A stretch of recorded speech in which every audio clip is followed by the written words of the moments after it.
Assalamualaikum warahmatullahi wabarakatuh. Ya teman-teman semua, kembali bersama saya Silva Irawanti. Nah, di sini ini akan membahas bab 1, yaitu pengenalan tentang mikrotik MTCNA. Nah, pada video kali ini kita akan memasuki bab baru, yaitu bab MTCNA ya teman-teman. Nah, MTCNA ini singkatan dari Microtik Capsule Network Associates. Topik ini merupakan sebuah perangkat keras dan perangkat lunak yang digunakan untuk mengelola atau mengoperasi sistem jaringan ya teman-teman, atau jaringan komputer. Nah, pada bab MTCNA ini terdapat banyak bab, salah satunya yaitu bab pendahuluan ya teman-teman. Nah, di sini kita memasuki bab pendahuluan, yaitu bab pertama. Nah, di sini ada beberapa materi ya teman-teman, yaitu materi pertama apa itu mikrotik, yang kedua tujuan pembelajaran dan lain mikrotik, materi yang ketiga program sertifikat mikrotik, dan yang keempat terkait ujian MTCNA. Nah, di sini terdapat 4 materi ya teman-teman yang akan kita pelajari, yaitu yang pertama di sini ada apa itu mikrotik. Nah, seperti teman-teman ketahui, yaitu mikrotik merupakan sebuah vendor perusahaan yang berfokus pada pembuatan alat jaringan seperti wireless access point, switch, router ya teman-teman. Nah, pada mikrotik ini terdapat dua ya teman-teman, yang terbentuk software dan hardware. Nah, software ini berbentuk OS atau operating system, atau biasa disebut router OS ya teman-teman. Nah, contohnya itu seperti VirtualBox dan VMware ya teman-teman. Nah, kemudian hardware ini berbentuk perangkat keras atau biasa disebut dengan routerboard. Nah, contohnya itu seperti latch dan routerboard ya teman-teman.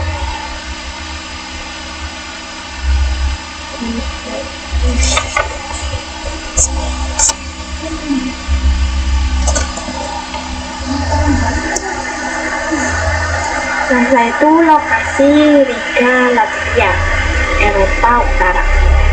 Nah, lokasi mikrotik ini berada di Riga, Latvia atau Eropa Utara ya teman-teman. Nah, moto mikrotik yaitu routing the world. Istilah ini memiliki arti menghubungkan dunia ya teman-teman. Nah, kemudian di sini terdapat website resmi yaitu mikrotik.com ya teman-teman. Nah, di sini teman-teman jika ingin mengetahui mikrotik lebih dalam, teman-teman bisa langsung membuka website tersebut ya teman-teman.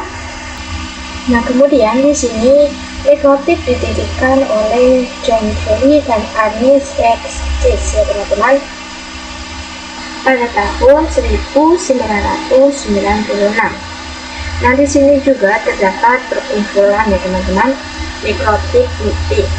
Nah, di sini websitenya itu moom.mikrotik.com. Istilahnya itu seperti perkumpulan orang-orang mikrotik, tetapi perkumpulan itu juga umum ya teman-teman, yang bertujuan untuk mengenalkan mikrotik seperti fitur-fitur dan kegunaannya.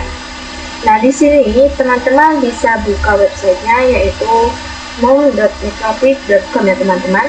Nah, di sini teman-teman bisa ketik moom.mikrotik.com.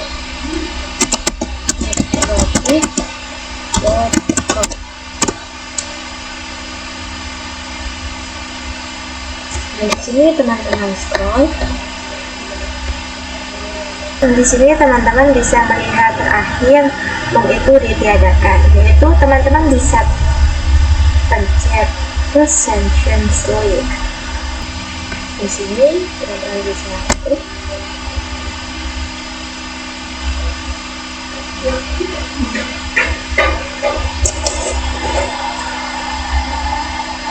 Yang di sini terakhir Moom diadakan itu pada tahun 2021 ya teman-teman, di Jakarta.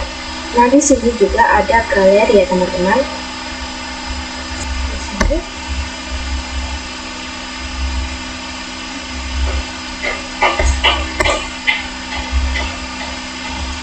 Nah, di sini terakhir diadakan itu pada tahun 2020 ya teman-teman, di Guatemala, Honduras, dan South Africa. Nah, lalu teman-teman bisa cari materi-materi tentang nikotik bisa pada ensiklopedia ya teman-teman. Websitenya yaitu wiki.nikotik.com ya teman-teman. Nah, di sini teman-teman bisa cari ketik yaitu wiki.nikotik.com.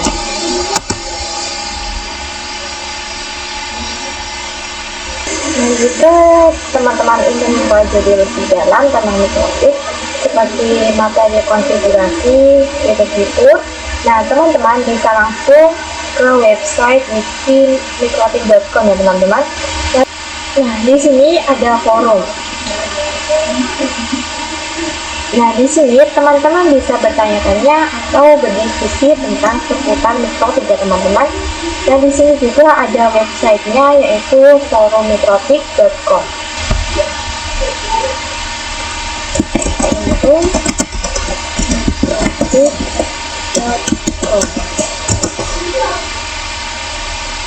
Nah, website ini itu bisa digunakan untuk bertanya-tanya tentang nikotik. Di sini menggunakan bahasa Inggris ya teman-teman. Nah, teman-teman bisa menggunakan bahasa Inggris jika ingin bertanya. Nah, di sini kita masuk ke materi yang kedua yaitu tujuan pembelajaran tema nikotik. Nah, di sini tuh pada tahun 1996 nikotik didirikan ya teman-teman. Nah, lalu pada tahun 1997 pertama kali OS ditemukan dan dulu diinstalnya itu menggunakan PC ya teman-teman. Nah, pada 2002 pertama kali perangkat Paperboard ditemukan. Itu pertama kali di Yahoo atau Push Certificate ya teman-teman. Nah, pada 2015 itu terbesar di dunia sekitar 2.500 ya teman-teman. Nah, di sini kita masuk ke materi yang ketiga yaitu program sertifikat nikotik ya teman-teman.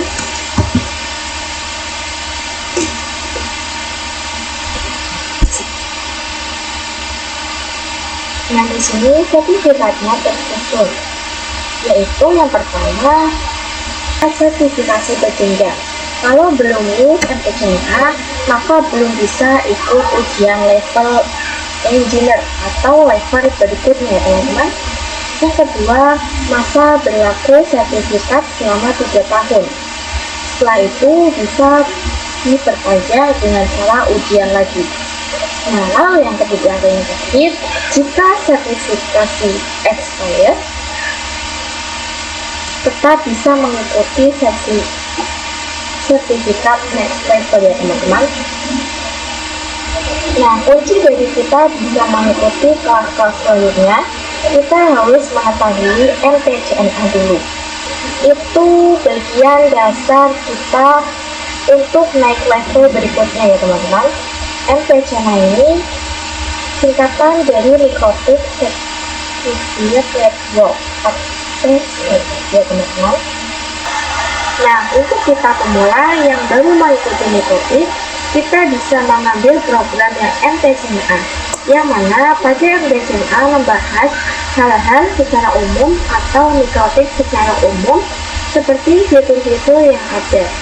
Jika sudah mengikuti program MTCNA dan sudah yakin kita akan fokus di mana, misal nih, kalian ingin fokus di routing, kalian bisa ambil yang MTCRE ataupun bagian fitur security. Kalian bisa pilih yang MTCSE, tapi perlu diketahui untuk pertama kali atau awal itu kita harus mulai dari MTCNA terlebih dahulu ya teman-teman. Nah, di sini kita bisa melihat salah satu fitur ataupun kelas yang disediakan oleh Nikotik. Nah, di website inilah kita bisa mengenal mengenai sertifikasi Nikotik. Nah, perlu dipahami atau perlu diingat, bahwa sebelum kita mengambil program yang lain, kita harus mengambil program MTCNA terlebih dahulu, baru bisa lanjut ke program yang lain. Misal, kalian ingin ambil atau ingin fokus di routing, kalian bisa ambil yang MTCRA, teman-teman. Dimana pada MTCRA ini kita akan membahas mengenai static routing dan dynamic routing, ISP/CPM, ada juga point to point dan sebagainya. Kemudian jika kalian sudah mendapatkan basic dari MTCRA, kalian bisa juga mengambil program yang lain atau program lanjutan seperti yang ada di sini. Nah, misal kalian ingin fokus di security-nya, kalian bisa ambil yang MTCSA. Nah, jika kalian ingin fokus di switch, kalian bisa ambil program yang MTCSWA. Kemudian di sini ada MTC IPv6A, di mana pada program ini atau kelas ini kita akan fokus pada bagian IPv6. Lalu di sini ada MTC UME. Nah, pada MTC UME ini kita akan belajar mengenai manajemen user. Kemudian di sini ada MTCWE. Nah, di sini kita akan belajar atau akan fokus belajar di wirelessnya. Nah, wirelessnya ini indoor ya teman-teman, seperti di hotel dan juga di bandara. Nah, jika ingin fokus di outdoornya, kalian bisa ambil yang MTCWE. Nah, MTCWE ini berfokus di bagian outdoor ataupun bagian luar, seperti point to point, lalu jaraknya berapa. Nah, jika kalian masih bingung tentang apa yang saya bahas tadi mengenai program atau kelas-kelas di Mikrotik, kalian bisa mengunjungi website ini ya teman-teman, website www.mikrotik.com, training dan about ya teman-teman. Nah, nanti pada website tersebut akan dijabarkan mengenai program-program atau kelas-kelas yang disediakan oleh Mikrotik seperti yang ada di sini ya teman-teman, seperti MTCNA, MTCRE, MTCWE, MTCPCE, MTCUME, MYCUME, MTC IPv6A, MTCSE, MTCSWE, dan MTCEWE.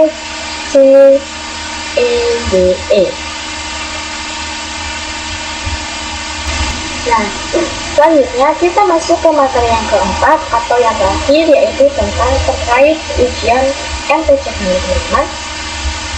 Nah, di pembahasan yang terakhir kita akan melihat kira-kira bagaimana ujian yang diadakan di program MTCNA. Nah, di sini saya akan langsung. Nah, yang pertama, untuk mendapatkan sertifikasi kita itu harus mengikuti ujian. Nah, untuk ujiannya sendiri, teman-teman itu bisa daftar di official web Mikrotik. Kemudian, untuk sistem yang digunakan yaitu ada offline dan juga online ya teman-teman. Nah, untuk yang offline, teman-teman itu bisa datang di program learning chamber-nya. Kemudian, di sana teman-teman bisa belajar dengan pakarnya atau ahlinya. Nih, setelah itu, untuk mendapatkan sertifikasi MTCNA, kalian bisa mengikuti ujiannya secara online yang terdiri dari 25 soal dalam kurun waktu kerjaannya itu hanya 1 jam saja ya teman-teman. Kemudian untuk sistem jawabannya itu tidak ada terpisah ya teman-teman. Jadi kita harus benar-benar dari ya teman-teman. Kemudian untuk salnya itu merupakan yaitu ya teman-teman dengan menggunakan bahasa Kanada yaitu bahasa Inggris. Jadi di sini kalian itu harus bisa menggunakan bahasa Inggris ataupun fasih dalam bahasa Inggris. Nah, untuk nilai KKM-nya passing grade-nya itu 60% ya teman-teman. Jadi kalau kalian masih di bawah 60% atau belum sampai 60%, itu kalian harus melakukan tes ulang. Kemudian yang terakhir untuk syarat mikrotik akun ini yaitu mikrotik konsultan. Misal kalian ingin membuka program sendiri, nah kalian harus memiliki nilai maksimal itu adalah 75% di mikrotik di MTCNR. Dan untuk engineer level selanjutnya itu sama harus 75% juga ya teman-teman. Oke, untuk bab pertama hanya itu saja ya teman-teman. Kita lanjut ke bab yang selanjutnya. Terima kasih. Bye. Thanks for watching. Please subscribe.